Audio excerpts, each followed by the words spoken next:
You can call Liverpool surprise package, can't I? Yeah. Yeah, Liverpool surprise package, sitting at the top of the table, 5 clear of City. And look at the gap over both Chelsea and Arsenal. 9 points. Liverpool sit at 5-4.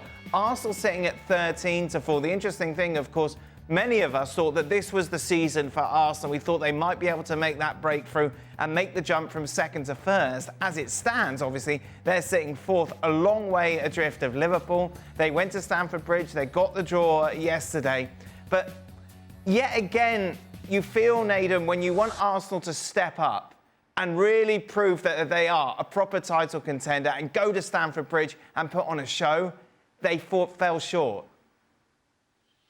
Yeah, I think they did. I think in some ways, you give credit to a Chelsea side that, going against Arsenal toe-to-toe, who know that it can score goals, who believe that it could win that game yesterday. But I think it was 2 years ago, I remember watching Arsenal dominate like a physical game against Chelsea. And I thought, wow, that's impressive, because for all the flaws that, we've sort of levelled Arsenal in the past, one of the biggest ones was that we felt that they were soft. So going to places like Stamford Bridge and getting a result, that was big for them in their progression. But as we saw yesterday, I made the point about Man City and players being unavailable. I look at the Arsenal side and the starting 11 that's out there, it's a very familiar side. You've got Rice, you've got Partey, you've got Odegaard back, who's probably not, fully fit at this moment in time. We've got Saka on one side, Martinelli on the other, Ben White, Saliba, Gabriel, Timber. Like that, that could potentially be Arsenal's first choice starting lineup. So you'd like to think that if they're to be title contenders and winners, they go to Chelsea and get a result, not least of all because it's, just winning a game of football, but the context around how well Liverpool are doing now and the fact that Arsenal have already played Liverpool and they've only got one more chance to do it, and that game is going to be at Anfield. I thought Arsenal at this stage would have probably been 5-6 points ahead of where they are at this moment in time. I was one of the ones that believed at the start of the season this was going to be their year. And yes, maybe the way that Liverpool are playing have shocked people, but this Arsenal side, they're set. They've spent the last 2 years trying to win the Premier League title and coming very close last year. So for them to go to Stamford Bridge in a moment where they're not in the best form, after losing in midweek to Inter, and some people say, they deserved it, but in fairness, I thought they were a better team against Inter and were unfortunate to not take some of those opportunities they had. I fancied them to win because that's what I thought that they were in this moment in time. But unfortunately for them, they've dropped more points, and Liverpool, with that massive gap now, it's going to be extremely tough to catch them anytime soon. The thing is, Arsenal could go on a real run. Obviously, they could win every game between now and the end of the season, and they'll probably be champions.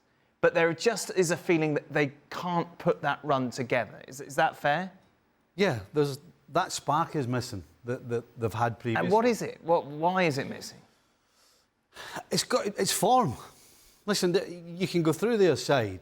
Martinelli, although he scored against Chelsea, has been struggling. Mm-hmm. Odegaard's been out. Yeah. Saka... He was quiet yesterday. Cucurella did well on him. But it's like he's carrying the forward line. Havertz is in and out. I mean, Partey is Partey. Declan Rice hasn't been the same this season, and he's playing with a broken toe.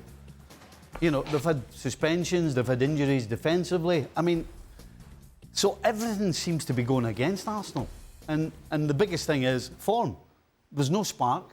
There's no, I couldn't believe Arteta was talking about how they deserved to win the game after the game, because they didn't. In my opinion, the only team that deserved to win it would have been Chelsea. They did, in the first half, they had 2 headers that Madueke and the full-back should have scored with. So there's no spark. Yeah. They're strong. Malagusto, yeah. They're strong. Yeah. They're competitive, but there's no edge to them. What's interesting, what that graphic kind of proved, you think of the great teams, whatever. Once you're 1-0 up, that's it. We are not going to let you back into this game. But be it via bad discipline or poor defending, Arsenal have kept opening the door to the opposition.